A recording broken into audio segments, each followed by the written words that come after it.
Saudi আরবের Prince Salman নাকি চাপ দিতেন ট্রাম্পকে যে হামলা করার জন্য। সৌদি আরবের চাপে পড়েই নাকি ট্রাম্প শেষ পর্যন্ত বাধ্য হন বা রাজি হন ইরানে হামলা করতে।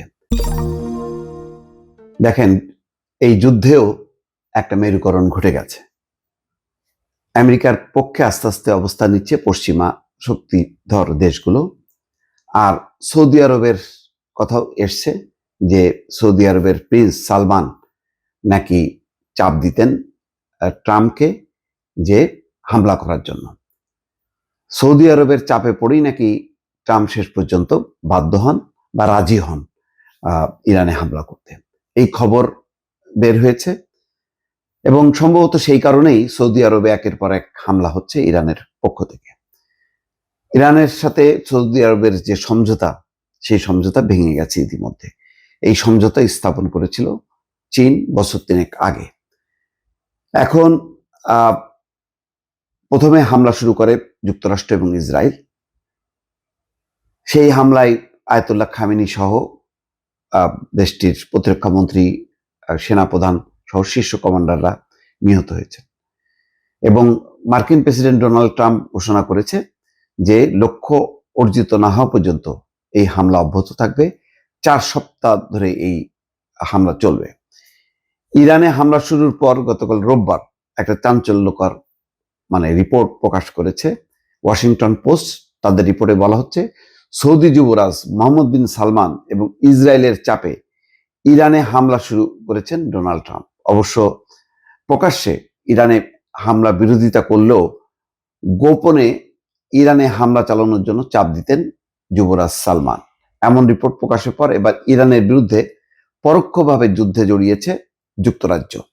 দেশটির প্রধানমন্ত্রী কিয়ার স্টারমার বলেছেন, ইরানের মিসাইল ব্যবস্থায় হামলা চালাতে তাদের ঘাঁটি ব্যবহার করতে যুক্তরাষ্ট্রকে অনুমতি দিয়েছে তারা। অর্থাৎ এখন যুক্তরাজ্যের ঘাঁটি ব্যবহার করা যাবে। আগে বলেছিল যে না, ব্যবহার করতে দেবে না। এর আগে ফ্রান্স জানায় খামেনিকে হত্যা করায় তারা খুশি। সবশেষ ফ্রান্স, জার্মানি এবং যুক্তরাজ্যের পক্ষ থেকে বলা হয়েছে, প্রয়োজনে ইরানের বিরুদ্ধে প্রতিরক্ষামূলক পদক্ষেপ গ্রহণের মাধ্যমে আমরা আমাদের এবং উপসাগরীয় মিত্রদের স্বার্থ রক্ষা করতে প্রস্তুত।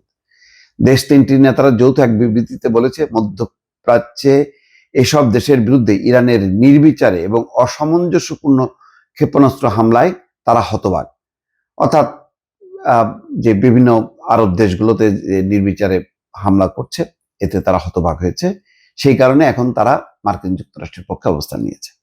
বিবৃতিতে তারা বলেছে, 3টা দেশ, আমরা আমাদের এবং এই অঞ্চলের আমাদের মিত্রদের স্বার্থ রক্ষার জন্য পদক্ষেপ নেব। সম্ভাব্য প্রয়োজনীয় আনুপাতিক প্রতিরোধমূলক পদক্ষেপ গ্রহণের মাধ্যমে ব্যবস্থা নেওয়া হবে যাতে ইরানের ক্ষেপণাস্ত্র এবং ড্রোন উৎক্ষেপণের ক্ষমতা ধ্বংস হয়ে যায়।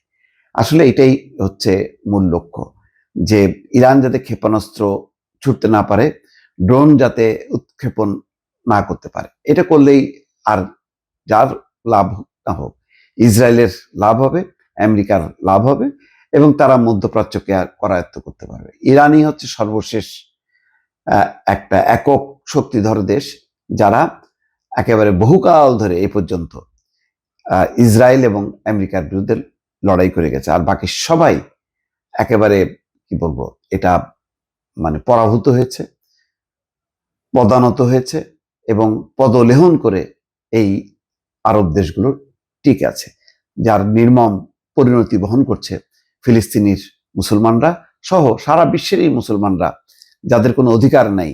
সেই অধিকার না থাকার মূল কারণ হচ্ছে সৌদি আরব সহ সংযুক্ত আরব আমিরাত, এই আরব কয়েকটি দেশ।